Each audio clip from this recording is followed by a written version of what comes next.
It would be very helpful if you first try to solve the problem yourself before watching this video. Question 118. We have log base 4 square root 16x to the power of 5. Okay, if we have log function, and if that is not natural log, then we have to rewrite this log in terms of natural log. Remember the property of the logarithm from pre-cal or algebra 2? We learned that if we have log base ba, that can be written as log a over log b, right? And we can have any base here. Let's say c. This is a change of a base formula from logarithm, right? So if c is e, then we can rewrite this expression as natural log a over natural log b, right? So we're going to rewrite this expression in terms of natural log. So that is equal to natural log square root 16x to the 5 over natural log 4. Does that make sense? Here, natural log 4 is constant. This is constant, right?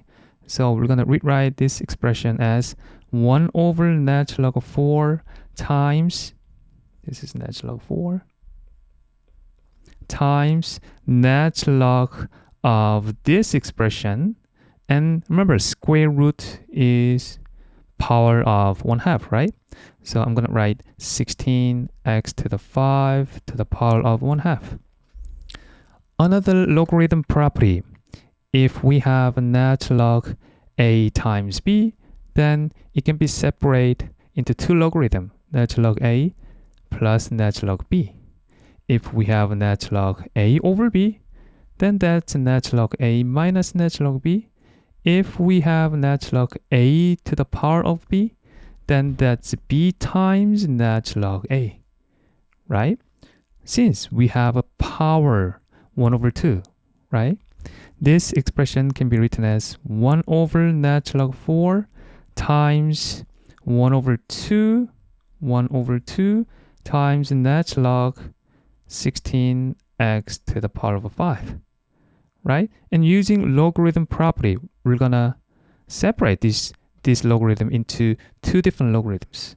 So that is equal to 1 over, if we multiply these two, we can just write that's 2 times natural log 4, and that's natural log 16 plus natural log x to the 5, right? So that is equal to 1 over 2 natural log 4, natural log 16 plus, 5 times natural log x, 5 times natural log x, right? So now finally let's write the derivative of this function. Y prime is equal to, constant. We leave the constant, right? So leave this constant alone, 1 over 2 natural log 4, and derivative of this, derivative of constant is 0. So 0, I'm not going to write 0, okay? So 0 plus 5 times derivative of natural log x, that's 1 over x, right? So if we rewrite this, that's going to be equal to 2 natural log 4 times x, and numerator we have 5. So that's our derivative of the function.